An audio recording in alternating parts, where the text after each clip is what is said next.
Hi, welcome to InFocus Recouched. We've got a jam-packed program lined up for you today. Yep. You might be surprised to learn how the food we eat can affect our risk of asthma. Doc Wright is going to talk gout. I've heard that can be affected by food as well. Yeah. And we'll see an interview that may be challenging for some viewers. Alison Millward explains why she chose to leave her long-term lesbian relationship and become celibate. Wow, that's heavy. Yeah. But first up, let's check out this interview with a lady who has devoted her life to some of the most vulnerable children in the world. Had a bit of a chat with Helen Eager here about what her job title is, and she can't really tell me. What she can tell me, though, is that she's been involved with the Asian Aid organisation since right near the beginning. Almost, yes, near the beginning. What was that, the 80s? The 1966 was when it started. The 60s? Yeah, but I've been very involved since about 1980, 1979. 1980, oh wow, okay. 79, wow. So, and you've been focusing particularly on India and Nepal in that time, is that right? Yes, mostly India until just a couple of years ago, but the last 2 years I've actually basically been living in Nepal. So since 1979, effectively, you've been in India and Nepal. So I guess you'd be able to give us a pretty good outline of what Asian Aid is doing today. What sort of work is the organisation doing? Mostly it's been working with sponsoring children for education and, you know, having orphanages. In India we've got a blind school, a deaf school, as well as 4 orphanages, as well as we support lots of children who are too poor to go to school that are in Adventist schools throughout India. And in Nepal there are actually no official Adventist schools at the moment, but, you know, Asian Aid has been supporting children. The program I'm involved with is Three Angels Nepal. It's an NGO which is a supporting ministry, and we have 175 children at our school. We have more than 100 paying students, so we have more than 300 children in our school there. Wow. Thought first I'd just perhaps mention about the Prolapse program, because that is something that we've been involved in. Asian Aid is now actually operated on more than 8,000 ladies. Okay, so just some of our audience might not have heard about this condition before, Helen. Yes. As I understand it, what happens is that a woman's uterus might actually end up outside her body as a result of what, a tough birth or carrying heavy loads? It's carrying the heavy loads, because the women are the beasts of burden in Nepal. And I walk past building sites on my way to the office and that over there, and the women are carrying all the heavy loads of sand and rocks and building materials, and of carrying wood, and you even see small girls, but on the building sites it's all, you know, older women that are working. And so they're carrying bricks and tiles and sand and all concrete. That kind of thing, yes. Goodness. And in this one you've got often the men are loading the loads onto the women, but the women are the ones that carry it. Oh, so the men are doing the skilled work of actually putting the buildings together, and like yes, you say, the women doing are the beasts of burden. Yes, they are the, you know, carrying everything up to the scaffolding or, you know, wherever it is. And so it's not really surprising that people end up with, you know, hernias of different descriptions, but in this case a prolapsed uterus. Yes. So a part of the uterus or even the whole... actually, you know, with a lot of them it actually falls right outside their body, so it's very difficult for them to walk, and it's horrible. It is, and I imagine that would also produce a lot of like social stigma, like within a marriage or sometimes within a family. they smell, and often the husbands will leave them, so it's not nice. And some of them are like it for 20, 30. One lady said she'd been like it for 50 years. So can you imagine? Yeah.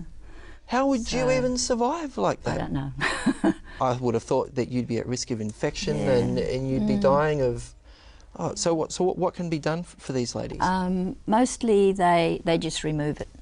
I've watched so 2 or 3 it's a hysterectomy. It's like a hysterectomy, yes. They just do that, you know. And it just gives the women new life. You know, many of them have said, oh, now I feel like I'm 15 again, you know, I can dance, I can... So it's really life-changing. Okay. I wanted to mention that we've got a school. Move on. This is just some of the children waiting for the school bus. We've got more than 300 children at our school that we call the Three Angels International Mission School.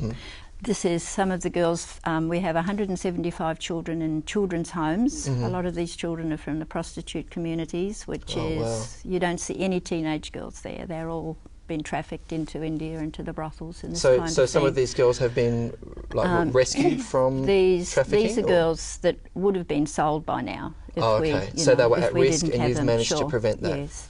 And So are these adults their sort of house parents? Yes, they're the house parents. We're running a program in Pokhara where we have about 12 to 15 children in each home, and so it's, you know...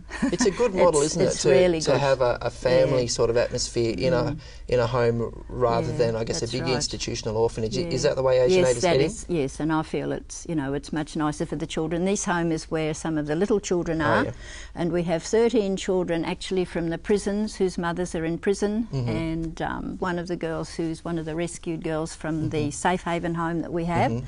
And this lady, I was going to tell her story, but I don't think we have time. Oh, no, just tell us quickly. Okay, well, she was married at 16, and then after about 3 months she was pregnant. Then her husband sold her into a brothel in Punjab in India. Oh, goodness. She had the baby there. Then after 2 years, somehow she escaped, and it was 5 months before she managed to get the little girl back, and the little girl had been blinded.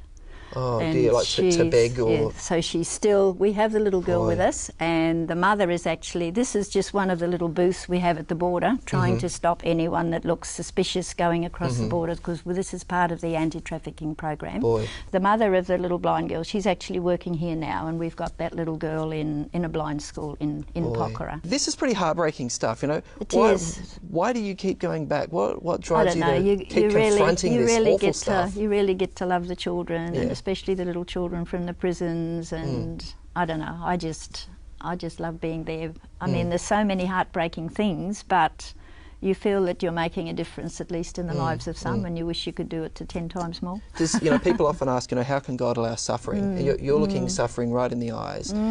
How do you and God get along, you know, in that environment? Well, we know what happened to God's own son, don't we? Yeah. And it just makes such a difference to these children and these rescued, you know, young women to know that there's a God who loves them. One of the mothers in the prison said she's now the happiest woman in the jail because she knows there's a God who loves her. Wow. So I thought That's that was incredible. special. Yeah. Wow. Hey, thanks so much for your time, Helen. Okay. And you've got a website, haven't you? Is that right? Yes. AsianAid.org.au. The address is right there on your screen. And I think in the US you drop the AU, so Yes, it's I just think so. AsianAid.org. Yeah. So yeah, check it out. Plenty of great projects for you to find out more about, to be inspired about, and to support. I imagine you're always looking for support. That's right. Yeah. The more support you get, the more children and young women we can save. Yeah. And also with the ladies, you know, give them a new life. Oh, like you say, it's a life-changing Sure is. project. Yeah. Wow. That lady is the real deal, Ken. I mean, wow. That's serious commitment. You're not wrong, Dora. I was very impressed by her, I've got to say. And it's just great to meet someone who has found their calling and is then pursuing it to the max. You know what I mean? Totally. Anyway, we've got stacks more to pack in, so we'll take a quick break. See you in a second.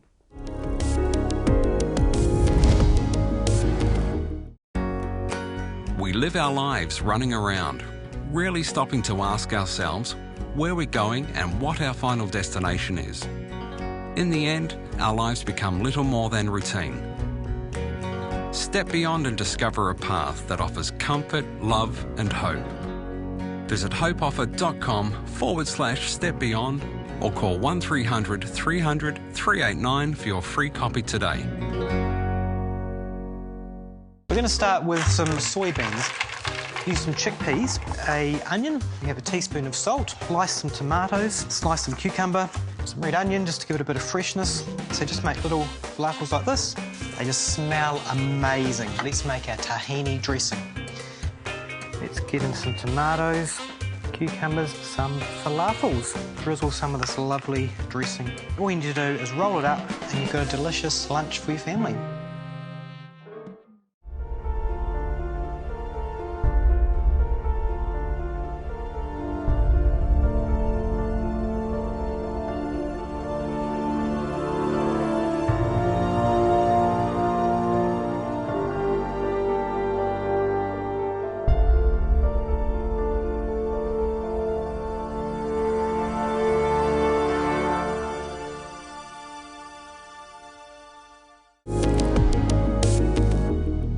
Okay, well, we've arrived at the health segment of today's episode. We're going to see two InFocus segments Firstly, it's Doc Wright talking about a health condition few of us know or care about much until it affects us, that is. Ain't that always the way? Yeah. And Sue Rad has some great tips on how diet can positively or negatively affect asthma. Oh, okay.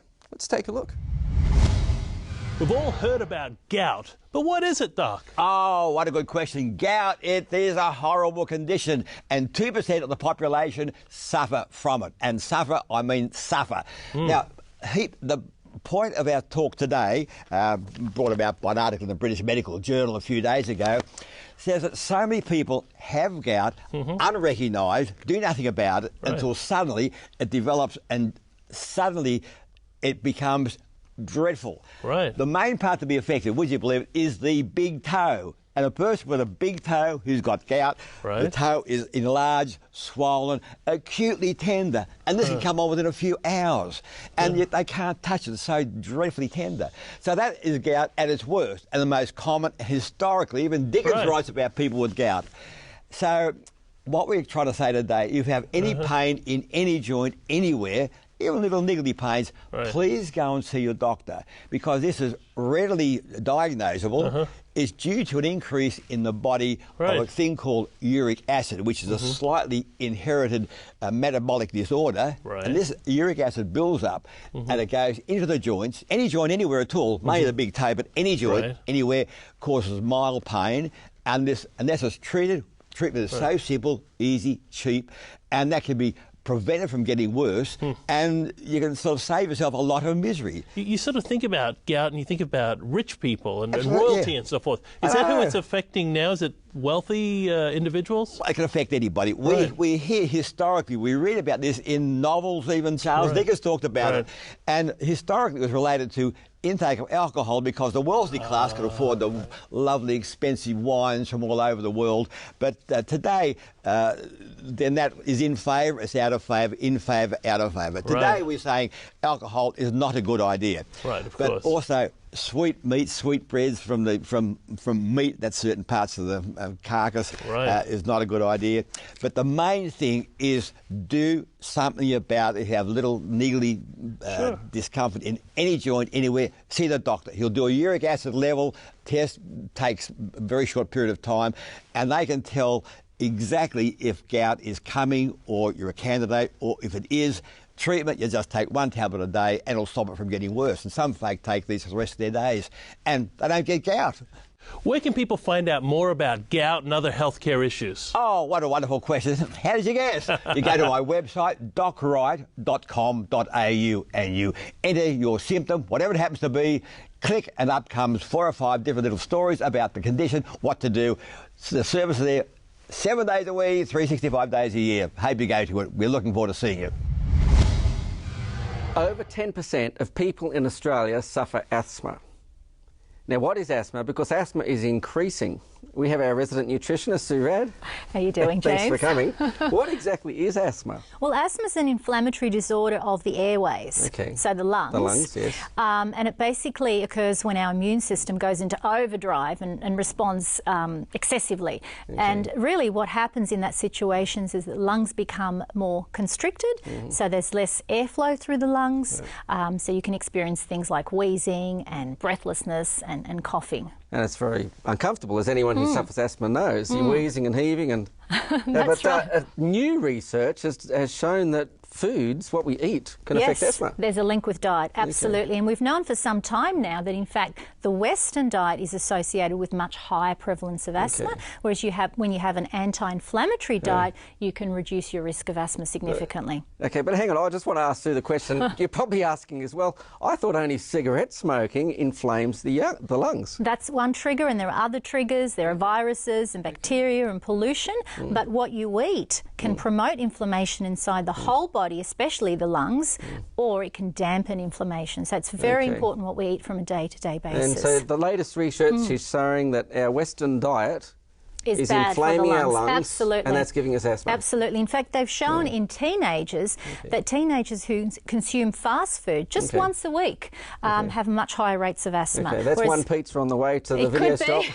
Whereas if they're consuming fruits once or twice a week, they're getting protected from asthma. Okay. So the Western diet is not a good idea if you want to prevent asthma, and if you've got asthma, it can exacerbate your asthmatic attacks. Well, you've brought a plate of food here. Briefly summarise the Western diet. So we're talking about foods like crisps and burgers and fries and biscuits and full-fat dairy products and fatty meats and margarines and refined vegetable oils. And that's because they hide the bad fats, saturated fats, trans fats, and too much of the refined omega-6 fats. And these all promote inflammation in the diet. Okay, so you've heard it from our nutritionist. The foods that aren't good for you, they just don't not only add weight, they actually inflame your lungs. The University of Newcastle has discovered that one plate of food makes a difference. A single meal can make a difference. So in stable asthmatics, so once you've already got asthma, if your asthma is well controlled, 4 hours after eating a high-fat, high-calorie meal such as fried potato type foods, sausage and egg muffins, they have shown that there's an increased inflammation in your lungs, and most importantly, that the effectiveness of your vasodilator medication, such as Ventolin, is decreased compared to consuming a low-fat, healthier food option. That's right. So your puffers, when they should work, might not be working because you've had a junk food meal. Well, is it difficult to eat a healthy diet? No, it's not, and it can be incredibly delicious. So let me take you briefly through the kind of things that would be anti-inflammatory. So firstly, we're talking about fruits and vegetables. All those lovely colours and flavours in fruits and vegetables are antioxidants, and a lot of these antioxidants help to dampen inflammation. So we're talking a minimum of 2 fruits per day and at least 5 serves of veggies, which is not that difficult to achieve when you consider a serve of vegetables is only half a cup. Okay, well, take us through this. You've got some nuts over here.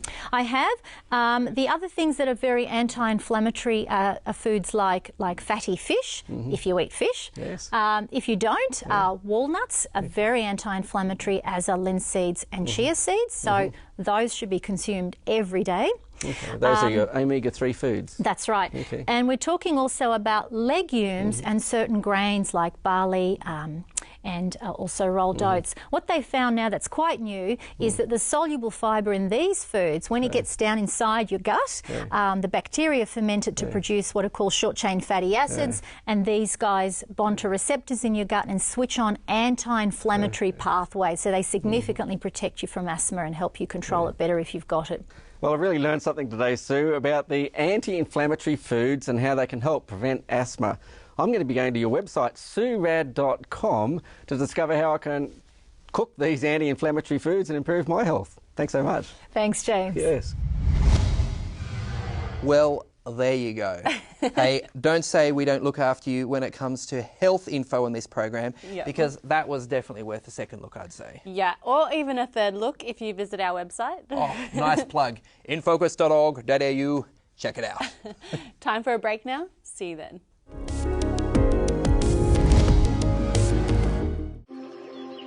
Father, I can't connect the dots through the little that I understand. What words can I say to reach you? How can I know that you are there, listening, hearing, caring? My words are broken, weak, and powerless. But I know your power is limitless. What can I say? Onions add great sweetness and flavour and a good base to any curry. Going to add some ginger, some garlic. Look at that, nice and chunky. So we've got our spices, gives it kind of a Sri Lankan feel. Add some tomatoes, tomato paste, some honey. Roasted vegetables in these kind of dishes are always great. But we add some creaminess to it.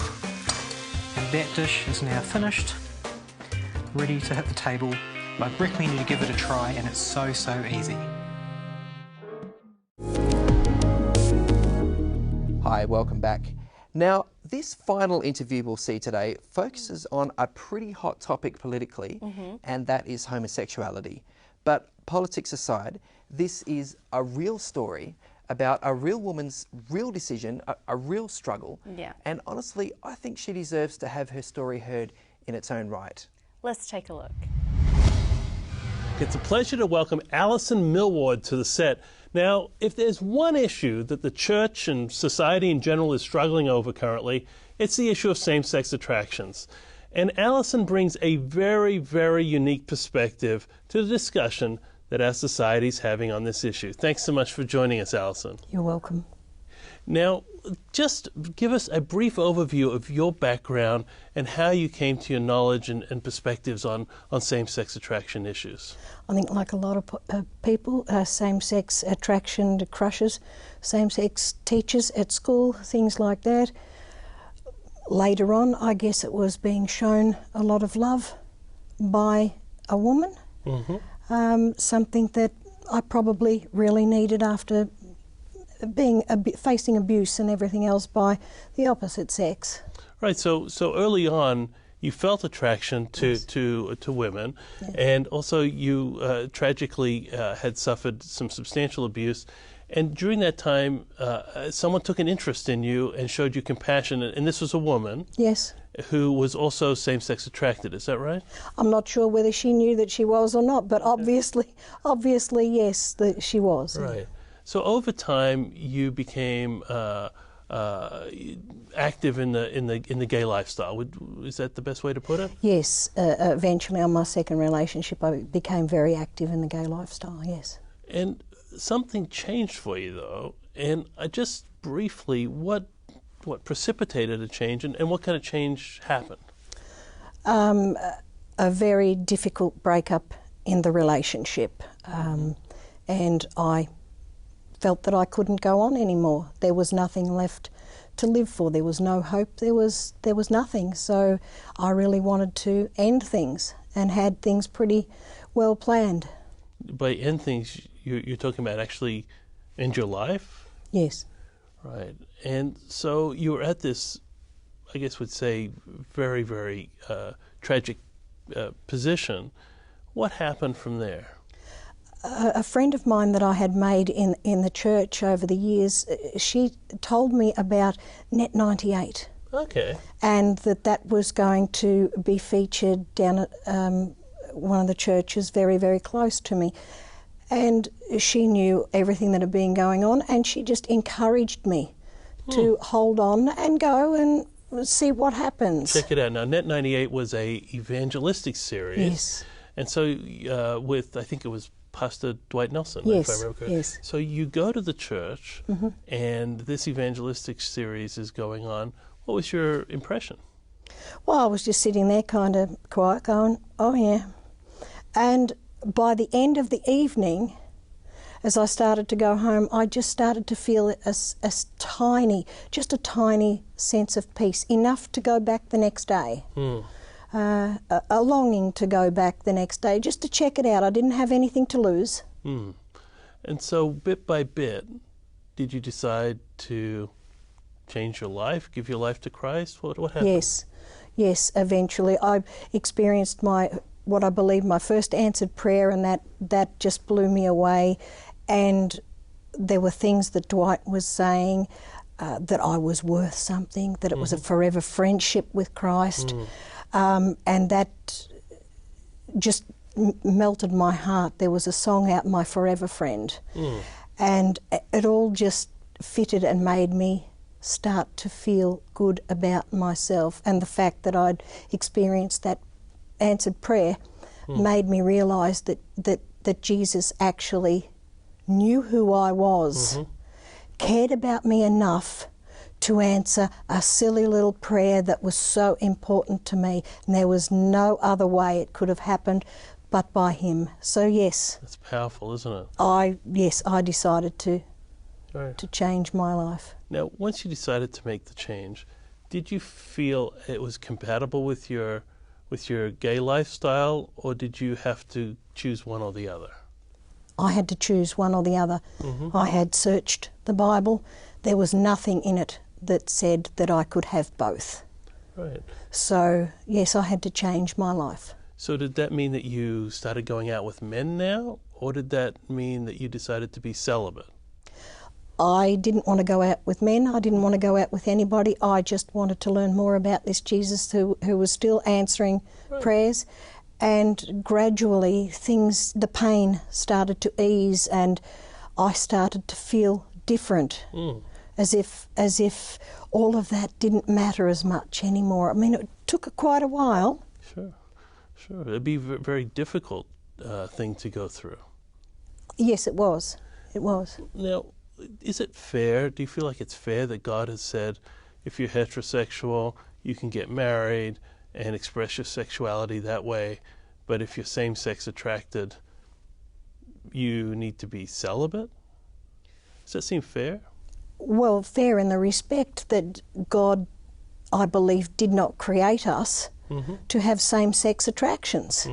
So naturally he's not going to want us to be involved in that. He knows what's best for us, and he doesn't say no just to tick us off, you know. He knows what's best for us. So have you found it a lonely lifestyle subsequent? Can you have close friendships, very important people in your life, or do you feel very isolated? I'm only as isolated as I want to be, sitting behind the computer and not going out the door, but I have close friends. I don't feel lonely or anything like that. It's like I have now a purpose, a purpose to follow him, and I didn't have a purpose before.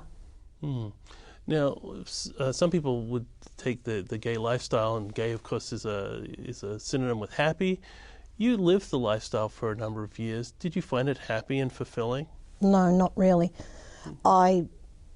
One minute you would fit in, the next minute you wouldn't, you know, because gay people, the ones that I knew, had their own type of music, their own type of things, and it just didn't fit with me. I felt lonely amongst them all.